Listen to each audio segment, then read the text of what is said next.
প্রতিদিন আমরা যত রকমের কথা বলি তার মধ্যে থেকে এরকম কথা কিন্তু প্রায়শই বলি। কথাগুলো কি? খাওয়ার হলে খেয়ে নিতাম, যাওয়ার হলে চলে যেতাম, বলার হলে বলে দিতাম, পড়ার হলে পড়ে নিতাম বা পড়তাম, দেখার হলে দেখতাম। সবাই বলে, আমরা সবাই এই ধরনের কথাগুলোকে বলি। এখন এই কথাগুলোকে কিভাবে ইংলিশে বলবে সেইটা দেখাবো। এখানে প্রত্যেকটা সেন্টেন্সে দুটো করে পার্ট আছে। এখানে দেখো, খাওয়ার হলে একটা পার্ট আর একটা হচ্ছে খেয়ে নিতাম একটা পার্ট। প্রত্যেকটাতে যাওয়ার হলে একটা পার্ট, চলে যেতাম একটা পার্ট, বলার হলে একটা পার্ট, বলে দিতাম একটা পার্ট। প্রত্যেকটাই দুটো করে পার্ট আছে, দেখতে পাচ্ছ? এখন এই যে খাওয়ার হলে খেয়ে নিতাম, খাওয়ার হলে মানেটা কি? যদি খেতে হতো, যদি খেতে হতো। এখানে সাবজেক্ট প্রতি ক্ষেত্রে আমি রেখেছি, মানে ফার্স্ট পারসন আমি। সাবজেক্ট যে কেউ হতে পারে। এখানে আমি দিয়ে সেন্টেন্স গুলো করেছি বোঝানোর সুবিধার জন্য, যাতে তোমরা বুঝতে পারো। তোমরা যে কোনো সাবজেক্ট রেখেই সেন্টেন্সটাকে তৈরি করতে পারবে। আমি সাবজেক্ট দিয়ে সেন্টেন্স গুলোকে করে দেখাই, তারপরে এক এক করে বলে দেবো যে অন্য সাবজেক্ট হলেও বা কি রকম ব্যাপারটা হবে। তাহলে খাওয়ার হলে খেয়ে নিতাম মানে হচ্ছে আমাকে যদি খেতে হতো তাহলে খেয়ে নিতাম। পরেরটা যাওয়ার হলে চলে যেতাম, মানে আমাকে যদি যেতে হতো তাহলে চলে যেতাম। বলার হলে বলে দিতাম, মানে আমাকে যদি বলতে হতো তাহলে বলে দিতাম। পড়ার হলে পড়তাম, আমাকে যদি পড়তে হতো তাহলে পড়তাম। একইভাবে আমাকে যদি দেখতে হতো তাহলে দেখতাম। বোঝা গেল? তার মানে প্রথম পার্টে কি আছে? প্রথম পার্টে আছে একটা বাধ্যতা, অতীতের বাধ্যতা। ঠিক আছে? মানে যদি খেতে হতো, যদি যেতে হতো, যদি বলতে হতো, যদি পড়তে হতো, যদি দেখতে হতো। তো ওই কথাগুলোকে আমরা প্রতিদিনের কথায় এইভাবে বলি, খাওয়ার হলে, যাওয়ার হলে, বলার হলে, দেখার হলে। ঠিক আছে? তার মানে খাওয়ার হলে মানে যদি খেতে হতো, বলার হলে মানে যদি বলতে হতো, দেখার হলে মানে যদি দেখতে হতো। তাহলে বুঝতেই পারছো এই পার্টটা কিরকম ভাবে তৈরি হচ্ছে। আর পরের পার্টটা খেয়ে নিতাম, চলে যেতাম, বলে দিতাম, পড়তাম, দেখতাম। প্রত্যেক ক্ষেত্রেই সাবজেক্ট একই, মানে এই পার্টে যে সাবজেক্ট এখানেও সেই সাবজেক্ট, এখানে যে সাবজেক্ট এখানেও একই সাবজেক্ট। তার মানে সাবজেক্ট একই। এক্ষেত্রে সাবজেক্ট হচ্ছে আমি। ঠিক আছে? তোমরা যে কোনো সাবজেক্ট নিয়েই ভাবতে পারো, তখন নিতামটা নিত হয়ে যেত। তার মানে দেখার হলে মানে খাওয়ার হলে ও খেয়ে নিত, যাওয়ার হলে ও চলে যেত। ঠিক আছে? বা খাওয়ার হলে ওরা খেয়ে নিত, যাওয়ার হলে ওরা চলে যেত। বোঝা গেল? তেমনি খাওয়ার হলে তুমি খেয়ে নিতে, যাওয়ার হলে তুমি চলে যেতে। ঠিক আছে? তার মানে আমি, তুমি, সে বা তারা প্রত্যেকটা সাবজেক্ট দিয়েই কিন্তু সেন্টেন্স গুলো করে দেওয়া যাবে। বা তুমি যদি কোনো নাম দিয়ে বলতে চাও, মানে সুমনের যাওয়ার হলে, সুমনের খাওয়ার হলে সুমন খেয়ে নিত। বোঝা গেল? তাহলে যে কোনো সাবজেক্ট দিয়ে সেন্টেন্স গুলো তৈরি হতে পারে। আমি এখানে আমি দিয়ে সেন্টেন্স গুলোকে দেখাচ্ছি, তোমরা যাতে খুব সহজে বুঝতে পারো।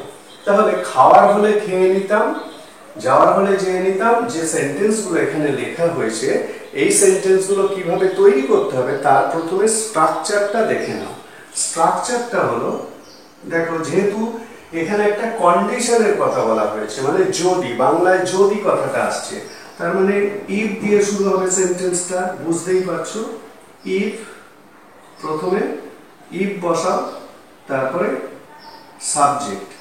সাবজেক্ট হিসাবে যা খুশি হতে পারে, আমি, তুমি, সে, তারা, ওরা বা যে কোনো নাম। ইফ সাবজেক্ট, তারপরে হ্যাড টু।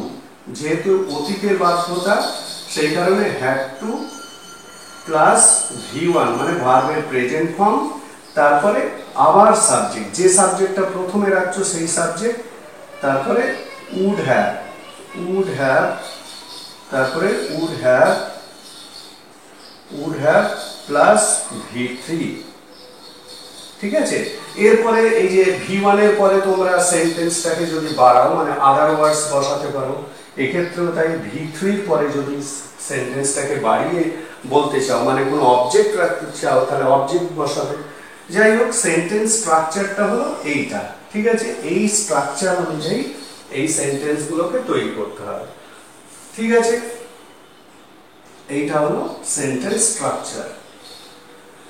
এইবারে এই স্ট্রাকচার অনুযায়ী সেন্টেন্সটাকে তৈরি করো। যেহেতু এখানে সাবজেক্ট আমি, তাহলে if I had to eat, I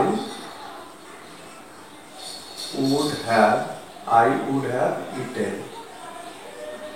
এই পরের যে সাবজেক্ট, এই সাবজেক্টটাকে না বসালেও চলে এক প্রকার, এই সাবজেক্টটা নিয়েই চলে যায় বিষয়টা। If I had to eat, I would have eaten, যাওয়ার হলে চলে যেতাম। তার মানে একইভাবে if I had to, if I had to go, I would have gone।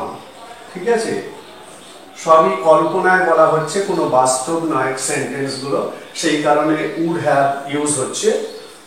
বলার হলে বলে দিতাম if I had to say,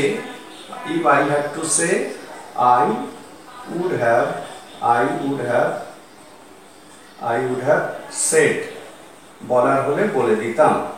পড়ার হলে পড়তাম if I had to read। এই প্রত্যেক ক্ষেত্রেই তোমরা অবজেক্ট বসাতে পারো। if I had to read the book, if I had to speak the word, if I had to go somewhere, যা খুশি মানে আদার ওয়ার্ডস বা অবজেক্ট যে কোনো একটা বসাতে পারো প্রত্যেকটা ভার্বের পরে। if I had to read, I would have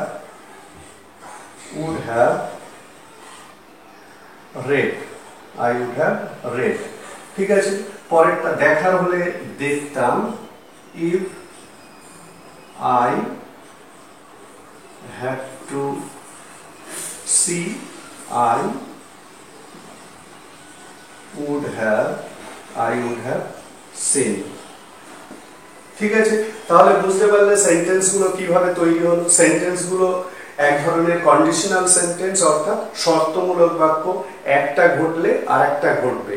ঠিক আছে, তো এই রকম শর্তমূলক বাক্যের ক্ষেত্রে এখানে আবার আরেকটা জিনিস আছে, সেটা হলো অবাস্তব একটা চিন্তার কথা বলা হচ্ছে, অবাস্তব একটা কাজের কথা বলা হয়েছে যেটা বাস্তবে ঘটেনি অথচ ভাবা হচ্ছে। তো সেই কারণে গঠনটা এরকম, এই যে উড হ্যাভ ইউজ হচ্ছে সেই কারণে। ঠিক আছে, তাহলে এই ধরনের সেন্টেন্স গুলোকে তোমরা যখন ইংলিশে বলবে এই স্ট্রাকচার ফলো করে বলবে এবং এই সেন্টেন্স গুলোকে এইভাবে ইংলিশে বলতে হয়।